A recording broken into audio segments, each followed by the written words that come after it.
What's going on, everybody? Welcome back to Talkin Sports with Jake. We got another great show for you guys. World Series game last night was rained out in Philly, so Game 3 is postponed until tonight. So Game 3 will be tonight. Houston is still going with Lance McCullers, but the Phillies' pitching plans, those have been altered just a bit.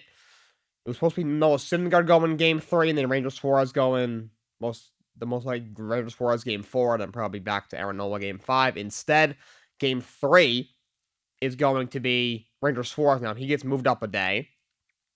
He had a little bit of a better year than Noah Syndergaard this year, so they're going to move him up to Game 3. So he will start tonight for Philly. The plans for Game 4, I believe, is now for actually they're going to go back to Nola for Game 4, and then Noah Syndergaard will actually start Game 5. That's interesting. You never know. If they go down 3-1 Philadelphia, they lose both games in Philly. You never know. Maybe if they lose tonight, they'll go back to Noah and just try to make sure they can do their best to get it back to 2-2. And then Game 5, it's 2-2, then all right, not as much pressure, but if they are down 3-1, the Pro will have much of a choice but to start Syndergaard. But maybe they'll have maybe only go 4 or 5 innings, and then maybe they'll go to their maybe either starter or like a late inning reliever a little bit earlier. You never know. They go up 2-1. They'll probably maybe you start Syndergaard. If you lose, now you have Wheeler and Nola for games 5 and 6 and then 2 at 2-2. And then if we're gonna get to Game 7, you can go to Ranger Suarez, and then you could probably use possibly Aaron Nola out of the bullpen in Game 7. So you never know. But that's the plan for now for the Phillies pitching. We'll see. But World Series game was rained out last night. It was been postponed until tonight. World Series is going to end a lot later than it usually does, because the regular season started a week late because of a lockout, and there's been some rainouts throughout the postseason. So it's today is the 1st of November, and it's only Game 3. They had 4 days off in between the end of the CS and then the World Series, which probably give the team some rest, I guess, but what they decide to do. As for hockey games from last night, we had the Sabres over the Red Wings 8-3. Red Wings, they spent some money on their defense and goaltending this offseason trying to solve the problem. So at least last night was not solved, though they are playing a lot better. Hurricanes over the Capitals 3-2 in a shootout. Hurricanes look very good, 6-2-1 this year. And Kings over the Blues 5-1. Blues looked a bit of a slow start. They are just 3-5. For basketball scores from last night, you had the Kings over the Hornets 115-108. Kevin Huerter had 26 points. It's the guy they picked up in the offseason. They traded with Atlanta. Sixers over the Wizards 118-111. Sixers have won 3 in a row since 1 4-star James Harden. 23 points, 17 assists. So James Harden is playing very well so far this season. Nets over the Pacers 116-109. I got some news on them shortly. Kevin Durant, big game, 36 points, 9 boards, 7 assists. And for Indiana, this kid, Mandy Malford, looks like the real deal. 6th overall pick, looks like a great player. Raptors over the Hawks 139-109. Pascal Siakam, 12. He had 31 points, 12 rebounds. Bucks over the Pistons 110-108. Drew Holiday, 25 points, 10 assists. He had the game winner on that one. Jazz over the Grizzlies, 121-105. Lauri Markkanen has been on fire. 31 points, 11 rebounds. He's been a beast this year. Jazz are 6-2. What a surprise. And Clippers over the Rockets, 95-93. Paul George, 35 points, 9 rebounds, 8 assists. He had the game winner in that one. We got some breaking news. The Brooklyn Nets have fired head coach Steve Nash after a 2-5 start. Nash was only there 2+ seasons. Of course, when they brought him in, they had the super team. At first, it was Kyrie Irving and Kevin Durant, who already are 2 of the best players in the league, 2 at least top 10, if not top 5 players in the game. KD is certainly top 5 in the game. Kyrie, I would say, is probably top 10, especially when you put him with another superstar. You argue with another guy like Kevin Durant, where, of course, he used to play with LeBron James earlier in his career. He's top 5. At one point, you had James Harden. That gave you 3 top 10 players in the NBA on one team. Of course, it has not worked out. 2 years ago, they were expected to win the NBA championship. They had Kevin Durant, they had Kyrie Irving, and James Harden, but just injuries and other stuff that's not working out. Ended up losing him a second round that year to the eventual champion Milwaukee Bucks. Last year, injuries and then off the court stuff. Again, really clouded. The next season, they ended up dropping into the play-ins, ended up getting swept in the first round by the Boston Celtics. Steve Nash was criticized for his coaching and his lack of adjustments in that series. The Nets, I believe, did look at him, but did decide to bring him back. And they had, of course, a tumultuous offseason this year with Kevin Durant requesting a trade and that whole thing. Kyrie almost left him for agency, and they thought he almost wanted to be traded. And this Ben Simmons, the whole Ben Simmons thing over this last year or so, the Harden trade, everything. And they're not off to a good start, just 2-5. Did win last night, but still just also a 2-5 start, and they have let go of Steve Nash. Have not yet named an interim head coach. My guess is probably Jacques Vaughn, who a few years ago in the bubble was their interim head coach and did a pretty good job. Then they decided to not keep him as the full-time guy, and he went back to being an assistant. And instead, they went and hired Steve Nash, which did not work out. They're looking at Ime Udoka and Quinn Snyder as possible replacements. Of course, Ime Udoka, of course, is suspended by the Celtics, but not by the NBA. So I don't know if the Baltimore were to fire him, they could hire him, especially if it's not till next year. And also Quinn Snyder, who was a former Utah Jazz coach, did a pretty good job. That was there for 6 seasons, was in the playoffs every year, but never went too far. I think he maybe went to the conference finals once or twice, if that.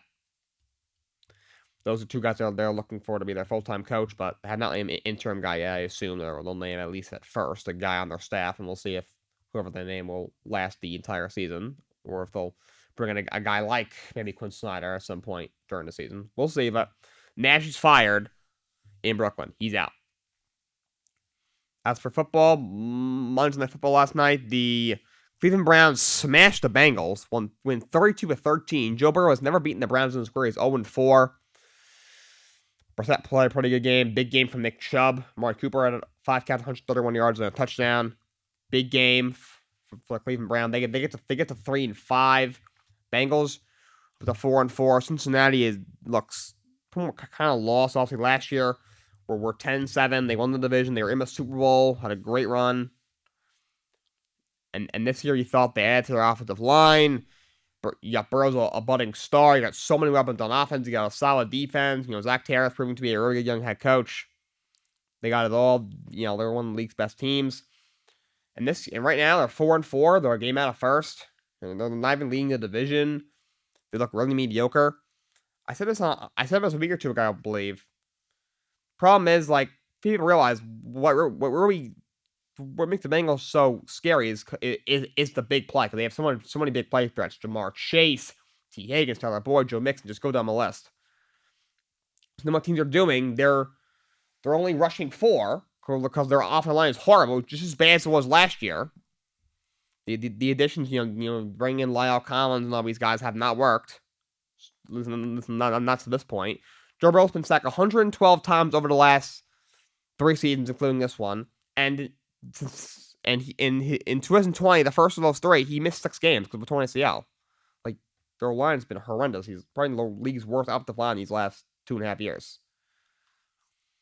They're rushing 4 because they don't need to blitz to get pressure on Joe Burrow because of how bad his offensive line is.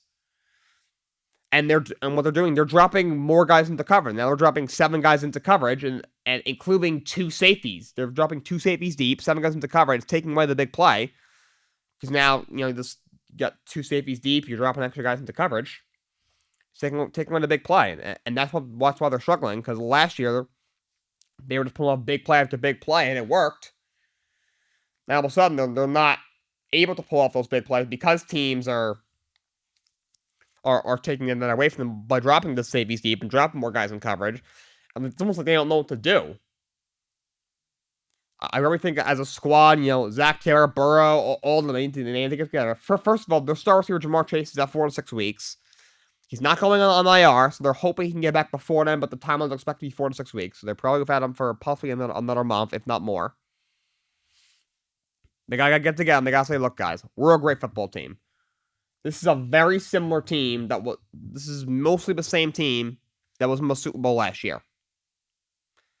You could argue on paper they're even better than they were last year. And they were in the Super Bowl last year. You got Joe Burrow, who's a budding star quarterback. You got so many weapons. Even without Chase, you have T. Higgins, a great receiver. Tyler Boyd's a very good receiver. Hayden Hurst is a solid tight end. Joe Mixon's a great back. Still have so many weapons. Very good defense. I mean, Zach Taylor was a head coach of the year finalist last year. This is a good football team. We think maybe to simplify the offense a little bit. Not every play has to be a big play. Now, you got guys, you can run the football. You can dump it off to Mixon. You can go over the middle to Higgins or Boyd. You can look in the flat for Hurst. You got so many things that you can do. I think that they need to just come together as a team and just say, we got to right the ship because they might end up out of the postseason. They keep going like this. We'll talk about some waiver wire ads for fantasy football for this week for the NFL. For quarterbacks, Justin Fields is all of a sudden looking like a guy you might want to pick up. He's playing a lot better. Okay, the play calling here was horrible. They brought in Luke Getsy, the Packers quarterback coach last year, as their offensive corner. He has been awful. He has not been good. Fields, they gotta let him throw. Should they be a run first team? Yes, you got David Montgomery. When healthy, he's a very good young back. Khalil Herbert's a really good number 2 back. Fields can make a lot of plays with his legs. Yes, they should have run the ball a lot. And also, Fields has got no protection. His offensive line is probably a bottom 3 offensive line in the league. But he's made a lot of plays with his arm. He's made a bunch of mistakes. That's for sure. But not giving this kid a chance. He's got no O-line. The weapons are horrible. The play calling isn't good. The play calling isn't good. They're throwing the ball, maybe 15, 20 times a game. Maybe 25 times a game. Give this kid a chance, okay? You give him a chance. His second year in the league. He's played maybe a full season worth of games at this point. Come on, give this kid a chance. He's the guy, if he has a matchup, could be a good bye week play. Taylor Heineke's played very well for the Commanders. So, that is a big development for the Commanders, who are now 4-4. They've won 3 in a row. That they are tied. By the way, I got some. Look at my phone because there's some trades coming through. I'll get to those in a bit. Because trade deadline is in a couple of hours for the NFL. Behind he's playing well. He could be a good bye week replacement as well. Andy Dalton, I started him last week. He's been solid. He's taking the starting job from Jameis Winston, even with Jameis healthy, playing pretty well. Got some good weapons out, even with guys hurt. He's another. He's actually a serviceable starting option right now. At running back, Chuba Hubbard could be a guy that you look at. He's available in over half of leagues. Donta Foreman went off, so definitely look for him. He might already be taken. If so, Chuba Hubbard is going to get some work. Kyron Williams for the Rams could be a guy. Obviously Cam Akers is in the doghouse, might get traded. I'm not sure if he's ever going to play for the Rams again. You have Darrell Henderson there. Obviously, they've been giving Ronnie Rivers some touches. You have Malcolm Brown there. But Kyron Williams is the guy that they do like and might be going forward for the rest of the year the best option for number 2 back behind Darrell Henderson. Sean McVay loves to use multiple running backs. Take a look at him. James Cook. It's a guy who he caught a 41-yard pass this past week. He had 6 touches for about 75 yards. So they're trying to get him more involved.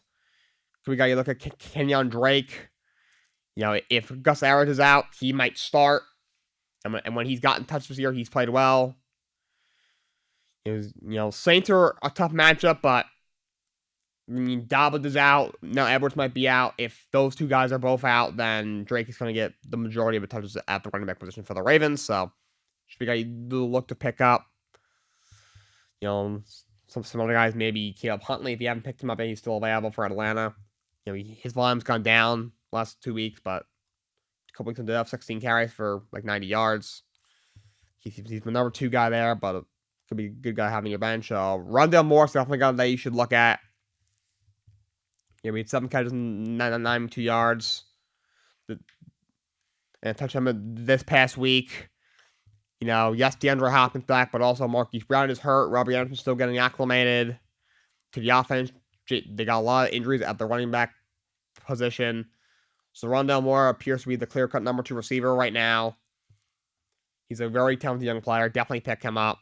If Garrett Wilson is still available, you know, I mean, Zach Wilson appears to like Garrett Wilson a lot more than Elijah Moore. And he appears to be the best receiver that the Jets have. He has 6 catches for a $115 on 7 targets. You know, Elijah Moore's hasn't gotten more than 4 targets in like a month. He's only had like 1 target in like 3 straight games. So clearly, Zach Wilson loves throwing a ball to Garrett Wilson. Definitely pick him up. And speaking against the Bills have a tough secondary, but they do have some injuries there. And but Jets go down big, which is possible. They'll have to throw the ball out, and Garrett Wilson's going to get a lot of targets. Alec Pierce probably isn't available, but if he is, definitely pick him up. He's the number 2 receiver in Indy. You know, Sam Ellinger is not going to make a lot of big plays. Might want to go over the middle and find Alec Pierce. Darius Slayton, the Giants just have no one else at receiver right now. Kenny Galladay's out. He's useless anyway. They used to trade Kadarius Toney. He's not even there anymore. Stormtrooper's out for the year. Outside of Slayton and Wanda Robinson's like a 5th-round rookie, there's no one else in there in that receiver room for the Giants. He's on bye this week, but if he's still available, maybe pick him up for next week. He's probably their de facto top receiver.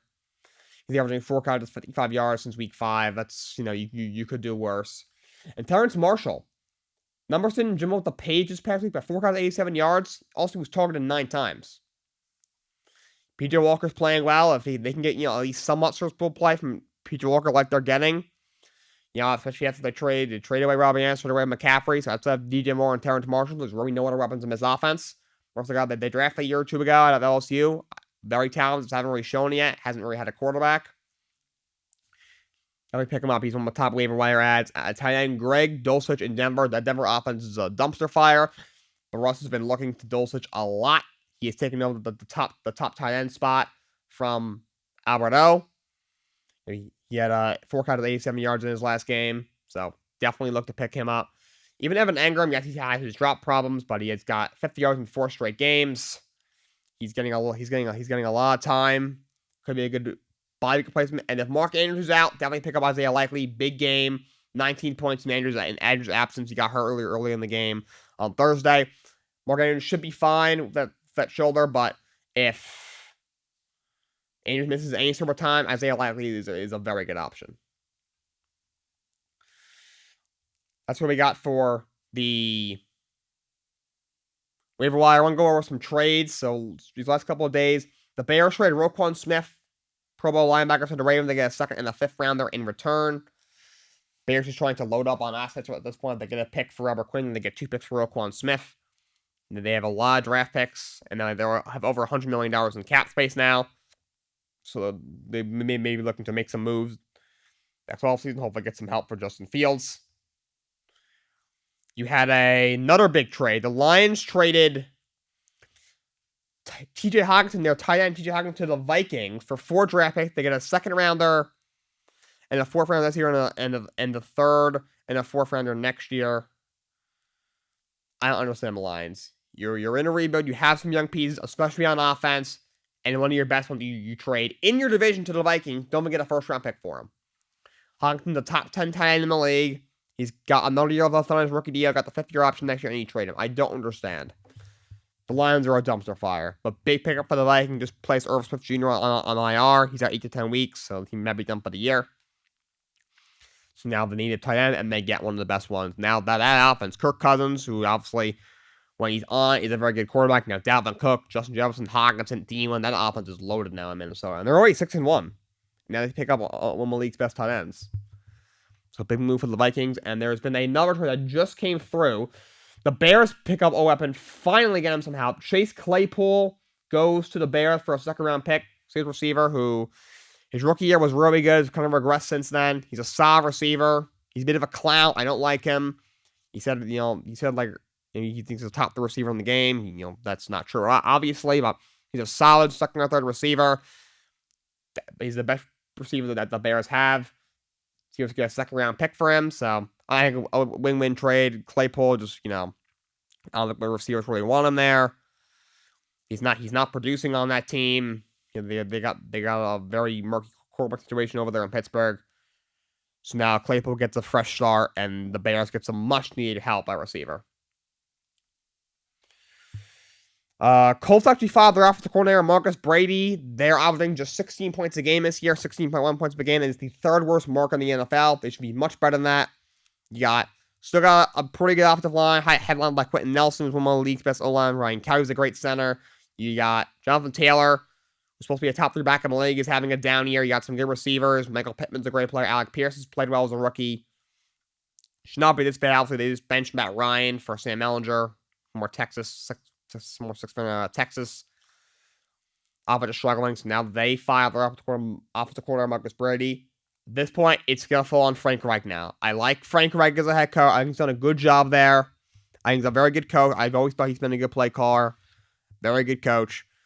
But this team, they have not made a long playoff on the other hand. They've had some good teams. Yes, they're a land of mediocre quarterbacks, but the offense gotta get at least a little bit better now. Otherwise, they might want to start looking at Frank Reich. The Colts are now 3-4-1. They're like a game and a half, 2 games out of first place. Not looking like they're going to make the playoffs. They're a team that I thought might win that division. They look good going into the year, and Matt Ryan really struggled, and they have not looked good at all. Now to some college football. Let's talk about the rankings heading into Week 10. Top 4. So if the season ends today, the college football playoff look like this. Number one is Georgia, the defending champs. They look great all year. Number 2 is Ohio State. Number 3 is Tennessee. Number 4 is Michigan. 5, Clemson. Number 6, Alabama. TCU is ranked 7th. Crazy to think that TCU is leading the Pac-12. The Big 12. Oregon's number 8. Best team in the Pac-12. Right behind them is 2 more Pac-12 teams. USC is ranked 9th. UCLA is ranked 10th. Ole Miss is ranked 11th. Utah at 12th. Kansas State 13th. Kansas State up to 13th. They're now 2nd in the Big 12, Kansas State. Illinois is ranked 14th. LSU up to 15th. Penn State at 16th. North Carolina 17th. Oklahoma State 18th. Tulane is ranked 19th this year. Wake Forest drops down to 20th. They lost this past week. NC State ranked 21st. Syracuse ranked 22nd. Liberty is ranked 23rd. Oregon State 24th. And UCF is ranked 25th.